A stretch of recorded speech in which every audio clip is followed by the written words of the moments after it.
Hinalugog ng mga otoridad ang isang business process outsourcing o yung BPO sa Bataan matapos sa reklamo ng labor trafficking ng ilang pong mga Pilipino. Bukod pa yan sa ilang dayuhan na hindi naman umano makalabas.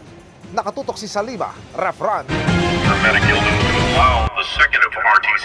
Sa bisa ng search warrant, sinalakay na pinagsanib na puwersa ng AFP, PNP-CIDG, PAOK at Bureau of Immigration ang Central 1 Bataan sa Bagak, Bataan. Meron ho kasi kami natanggap na reklamo ng mga Filipinos na biktima na po sila ng labor trafficking dito.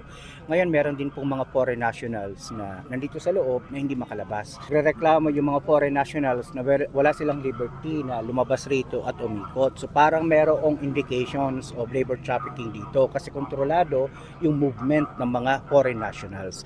Yung mga Pilipino naman po kaya nagreklamo sapagkat una, ang sabi ng isa, nahirapan na po siya sa trabahong dito sapagkat ang daming scamming. 15 foreign nationals ang subject ng warrant, pati na ang paghalughog ng 7 gusali ng compound.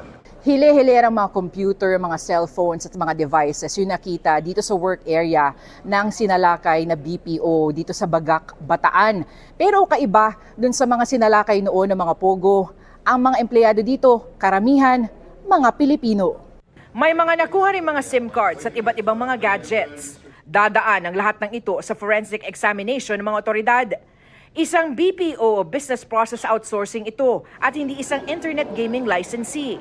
May mga permit ang BPO mula sa lokal na pamahalaan at pati na sa Authority of the Freeport Area of Bataan. Pero sabi ng mga otoridad, wala siya nung secondary permit galing sa PAGCOR, although tama yon.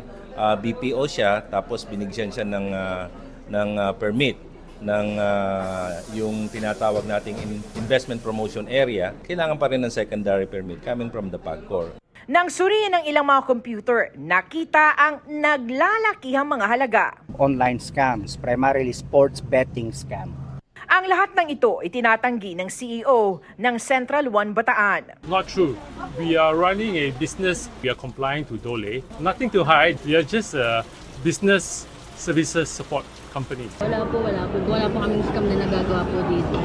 Ayon sa Central 1 Bataan, nasa 1,500 ang empleyado nila. 95% dito, mga Pilipino. Isa sa ilalim ang lahat ng empleyado sa processing at profiling.